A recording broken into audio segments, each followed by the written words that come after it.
I've been wanting to do one of these videos for a while now, and that is a full face of Ulta Beauty. So it's literally everything purchased from Ulta, their specific brand, not just any brand at Ulta, the Ulta brand. Some of the items that I purchased were inside the beauty bundle that I did a video on last year. I will put it down in the description bar so you can check that out. But I didn't want to go ahead and buy more products if it's the same thing that they already have for sale individually, if that makes sense. So the eyeshadow primer is one of those things. The one thing I just realized I did not purchase is a setting spray. So I think to cover that area, I'm going to be using the Believe Beauty setting spray, which is wonderful and is a great deal. As usual, I went ahead and went off camera and I did one eye, and it's just a very simple look. But so I'm going to start off with the Ulta Beauty eyeshadow primer, and I'm not sure if it's just mine, but it is hard as a rock.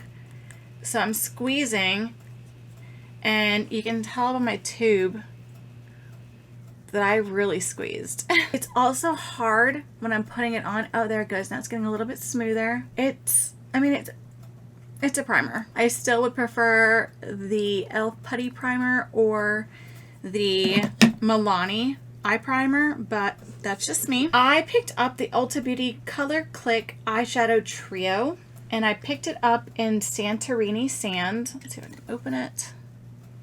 Just a very simple eyeshadow color, but that's kind of what I like, as I'm sure most people do too. I know I'm not the only one that prefers nudes. So I'm going to go in with the like a dusty pink. It does pick up a lot. So as you put in your brush, come on camera, there you go. So it does pick up a lot, but it really isn't that big of a deal. This color in particular doesn't seem to do much for my eyeshadow, except just to give me a nice even base. I mean, there's really not much of a color for me. Maybe it's just my skin tone. So I'm going to go ahead and go into the darker purplish gray. Again, it picks up quite a bit, but it doesn't seem to be hindering the shadow that much. So the color is still there. There's still pigment. You can see it right here. There's definitely pigment to it. It's very pretty in color, but I'm not wowed by it. I'm not floored. It's just another eyeshadow palette. And I think I would actually prefer the e.l.f. bite-size palettes more, because you get 4 shades and you could do a few more eye looks with it. This one, you're kind of limited to just 3 shades, and one of them, it's very neutral shade. I'm going to pick up the single shimmer shade right in here and just put that on the lid. This color is pretty. I do like this shade. And it picks up really well on just a brush with no spray to it. So I'm pretty impressed. And with a finger, let's see.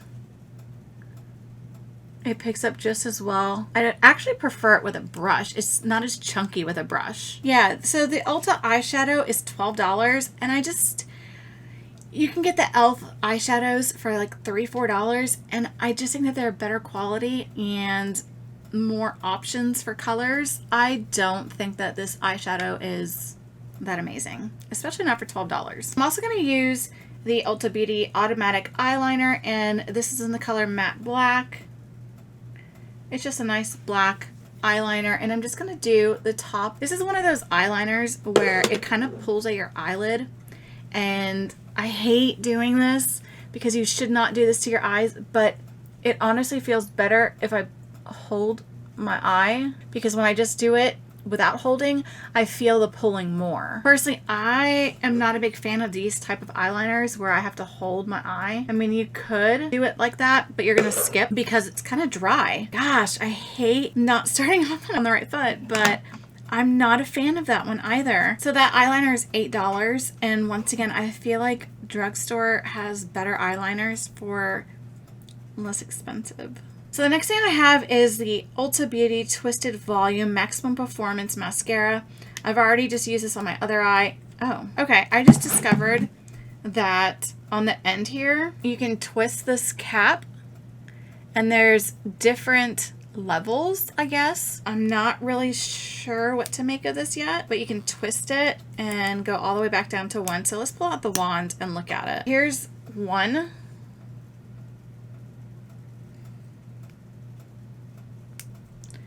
2. Oh, so the bristles are changing. There we go. Here's 3. So it just gets twisted more on the bristles. And here's 4. Wow. Okay. So I did this one on just a 1. I didn't realize that there was different levels. Let's try a 4.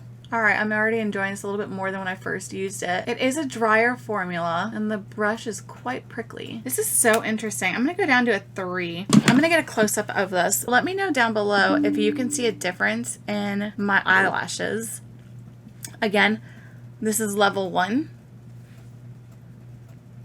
And this one is level 3 and level 4. So with my close-up, I personally don't think I see a difference in my lashes. So I kind of feel like this is a gimmick. All right, let's go ahead and go into the Poreless Face Primer.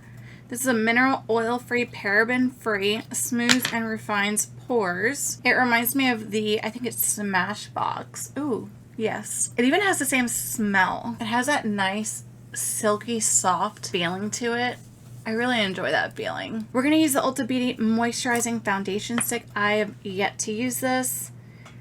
It looks very interesting. I really hope I got the right shade. It could not be any more perfect. I'm amazed. I am going to build it up just a little bit over here. I'm interested if it would be a little bit fuller coverage with a blender.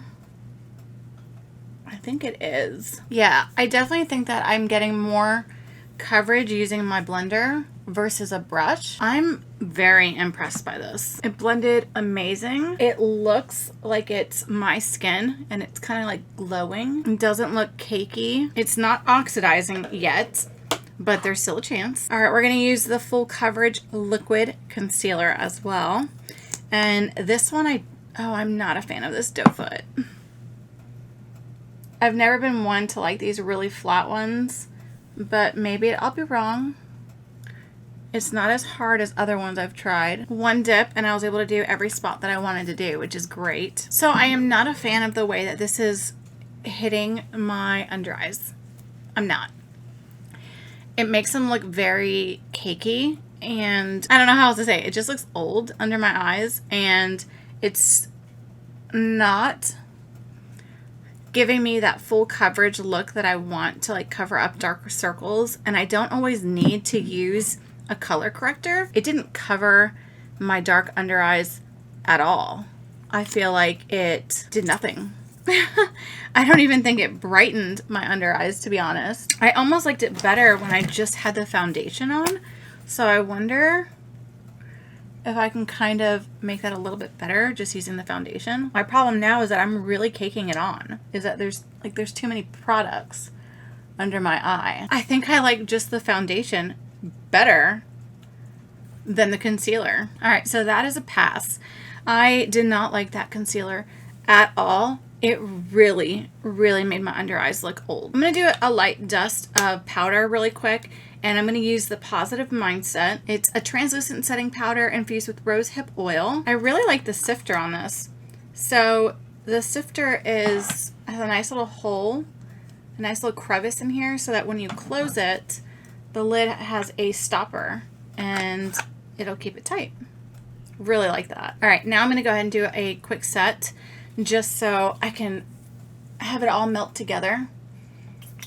I forgot how much I like Believe Beauty setting spray. The mister itself is amazing. The smell of it is very relaxing. Oh, gorgeous. I'm gonna dip my sponge into the powder just so I can do my under eyes. I'm hoping that'll kind of give it a little bit of a lighter tint, but if it doesn't, not a big deal, because I still like the foundation better than the concealer. There's no smell to the Positive Mindset, but I am liking the way that it is setting my foundation. Let's go ahead and go into the 3-in-1 cheek palette.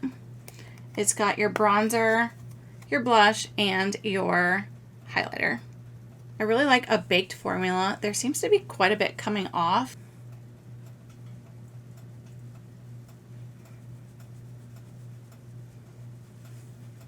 It has a nice glow already. I like that. I like when they have a glow in the bronzer. To me, it's more of a summery look. That's really pretty. All right, so far I'm loving this bronzer. I think that it has that nice summer glow to it. I really, really like that. Hopefully I'm gonna enjoy the blush as much. Wow, that blush was very pigmented. Let's go ahead and do another spray just because, once again, all this powder, I just like to have it melt into the face. All right, the last thing in the 3-in-1 is the highlight. Whoa. Whoa, I did not expect that. I'm literally speechless. That highlight, wow, I really like this. I would definitely say that this is a hit. I would definitely recommend this 3-in-1 cheek palette. Hands down. It is so far the absolute winner here. So as you can see, I went ahead and did the other eye and brow, and I'm gonna say already, I'm shocked by this brow pencil. I thought for sure I was gonna absolutely hate it, and I really like the way that it came out. This is the Ultra Slim Brow Pencil, and I got it in brunette. I personally thought it was going to be too red, but it blends beautifully. And I really like how tiny the pencil is, like the actual tip of it. That is what I look for when I'm getting a brow pencil, is I don't like a really thick tip.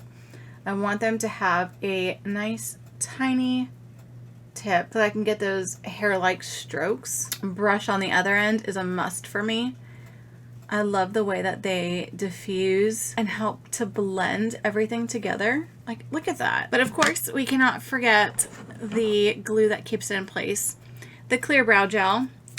I am just using one that I had in the beauty box, but they do sell this individually, and I actually have it. I just don't want to open it just to waste it. So this is a very nice clear brow gel. It doesn't feel crunchy. It doesn't feel sticky. It has a good hold on it. So let's finish up the eyes. I'm gonna pick up some of this darker taupey purple shade. I'm gonna put that on the bottom lash line, making sure to connect to the top. And then I'm gonna blend that out with the lighter pink shade. So to complete the eyes, I am gonna use the palette for the face. I'm just gonna pick up the highlighter and put that in the inner corner. I'm loving this. This one is a huge hit to me. Okay, so the last step we have is lips, and I just have a jelly gloss. It's very simple. I have a feeling it's going to be very sticky. I hope I'm wrong. Nope.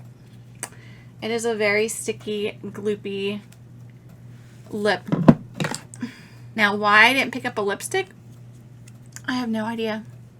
I don't know what I was thinking. I really don't. I wish I had an answer, but sadly I don't. This is so sticky. All right, so here's the finished look, and I have to say I really like the way that it came out. I didn't enjoy all the products on the journey though. The ones that stand out the most to me as being like the best, this 3-in-1 palette, I will be using this again. I really enjoyed this. And the foundation stick, I really enjoyed that as well. The brow pencil. Those would have to be my favorites out of the entire thing. And then as far as my least favorites go, 100%. This is number 1 at the least favorites. Followed by probably the eyeliner, because it really tugs. I hate to say it, but I feel like this eyeshadow is in the bottom 3. Everything else didn't really leave a lasting impression. Like the mascara, I feel it's very gimmicky with this top part. I don't know, like I said, I'm gonna keep trying it. We'll see how I feel in like a week or so. All the items I use today will be listed down below. I hope you guys have a lovely week wherever you are, and I will see you next time. Bye.